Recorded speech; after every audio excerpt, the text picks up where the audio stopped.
Well, I was born in England, but my parents are a marriage of an Armenian and a Canadian who met in Alexandria, Egypt during World War II.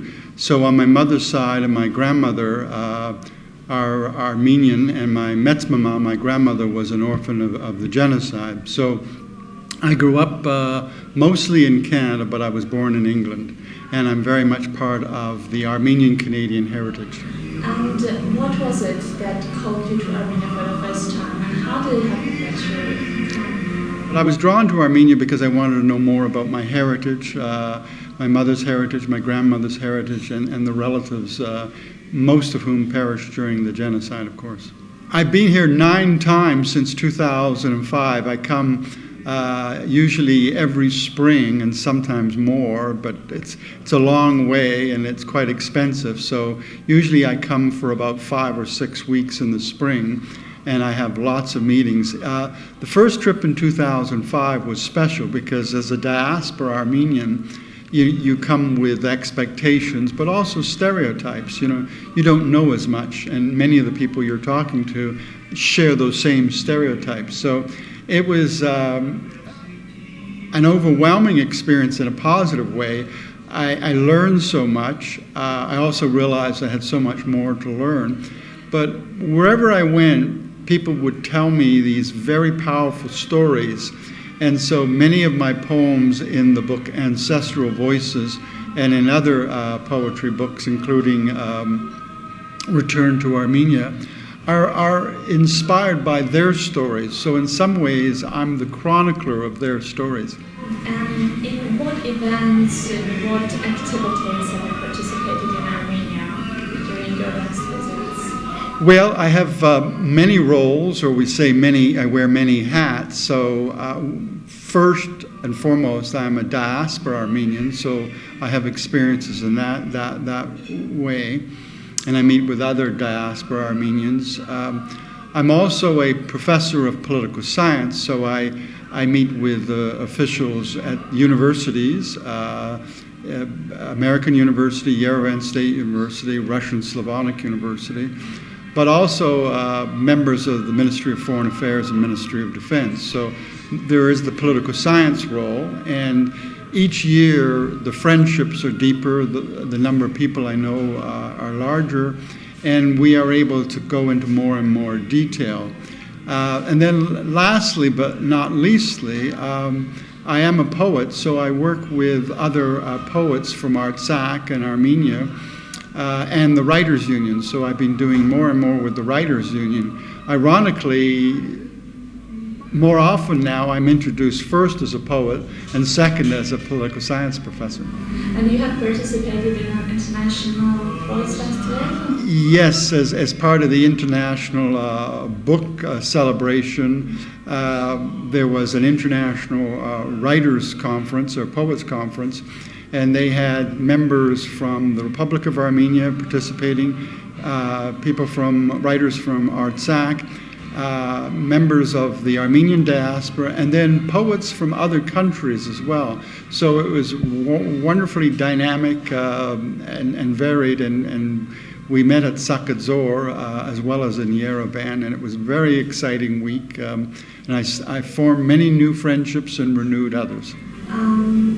Could you tell me about the activities that you were doing in Canada in terms of the Armenian question, genocide recognition process? Well, Richard Hovhannissian often says he had not intended to be a genocide scholar, but confronted by continued active Turkish denial of the genocide, he responded and he pioneered, I think, in the challenging of the denial.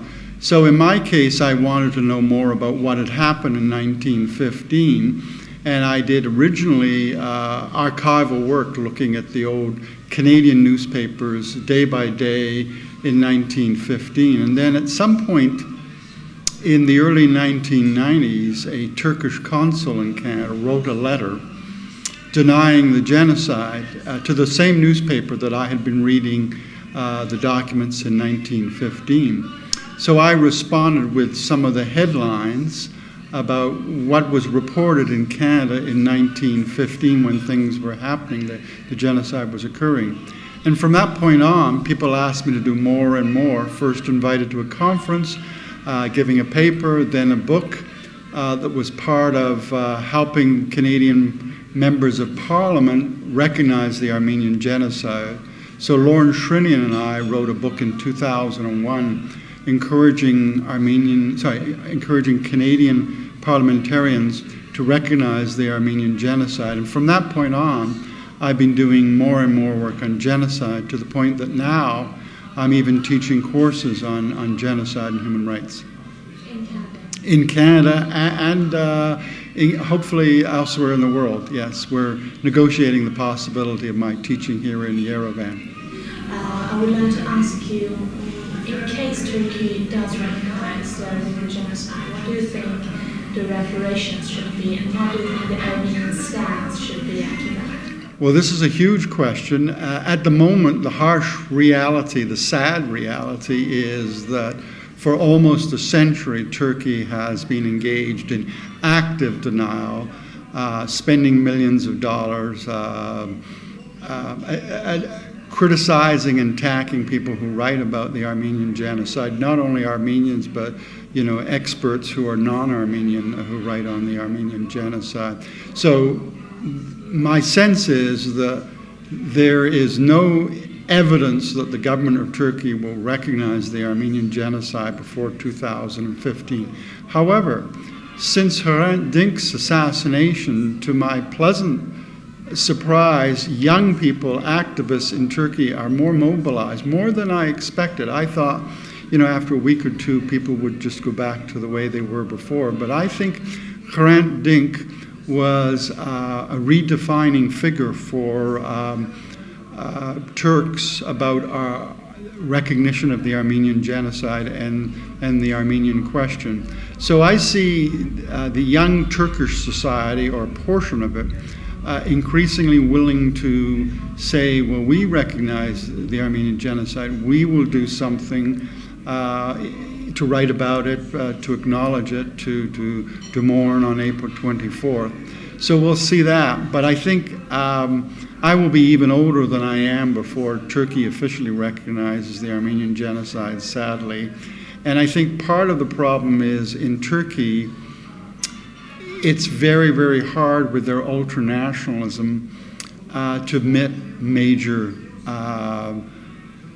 political massacres of targeted minorities, not just the Armenians, but also the Greeks, the Assyrians, and later on even the Kurds. So for Turkey to acknowledge this, I think, is a very difficult unraveling of their official history. It will come, but it will come, I think, from below, not from above, by the state. Have you come across any instances of anti-Armenian propaganda abroad, for instance in Canada, conducted by Azerbaijan? What do you think we should do about the anti-Armenian campaign that's going on now very actively in the Western countries, especially by Azerbaijan? Well, I think as we head towards 2015 particularly, Turkey and Azerbaijan are more active in trying to generate more material, more publicity, hire more groups to try to distract the world at large from focusing on the 100th memorial year of the genocide of 1915. So I have great fears about 2015. I think Turkey and Azerbaijan are increasing their propaganda barrage. Azerbaijan is still very aggressive on the borders of Armenia and Artsakh and threatening war continually. But also, Armenians in 2015 will have, on the 100th memorial year, very raw emotions reawakened, and it will be fueled by much of the memorial services and the publications that will emerge. So my fear is that 2015 could be a very tense time for relations between Armenia on the one hand, Azerbaijan and Turkey on the other. So I will be happier when it's 2016 and we've survived, because I'm a little apprehensive, and I think few are planning for the risks in 2015 of more intense emotions. So you think that this Baku propaganda is in fact linked to the Turkish propaganda, and it is not separate? Yes, there's coordination. I wouldn't say one controls the other, but they have similar goals and interests. And Azerbaijan wants Artsakh back. Turkey wants to continue to deny the Armenian genocide of 1915 and retain all the acquired properties, wealth, and other things illegally taken and so abruptly and brutally stolen from the Armenian people. In what do you see the strength of Armenia to thrive and to develop, other than the identity issue which you have already talked about? Do you want to add something more? I think Armenia has a unique opportunity, partly because where it is not only more dangerous, to be on the crossroads of great empires and conflicting imperial or great power ambitions, but it's also, as a small country on the border of these great states, can be potentially a bridge. For example, Armenia could be a bridge between East and West, between the United States and Western Europe and Iran, or between North and South, between Russia and the Near East. So, and I think one of the enormous strengths historically of the Armenians is great fluency in languages and high level of education, which is related to that. So I think Armenia could be a place where people come to meet, to talk, to listen. And there's too much yelling in the South Caucasus and in the world at large. And Armenia could be a place where people come to listen to each other, to share in the rugged but beautiful landscape, and maybe come away with a little better understanding. So in that sense, Armenia on the Silk Road offers an opportunity for a location where people could come together and begin to exchange views and intellectually travel to each other's spheres and worlds. Do you see it happening on the societal level, or also the government should take on some policies that it's not doing now, but that would be good to do in the future? I think the ideal would be both. I think you need initiative from below by not only some NGOs, human rights groups, educational groups, but also the universities. And then from above, I think this should be part, perhaps, of Armenia's strategic vision, that it has a huge educational asset, and it should be able to tap it more effectively to not only promote Armenia's interests, but I think the region and the world.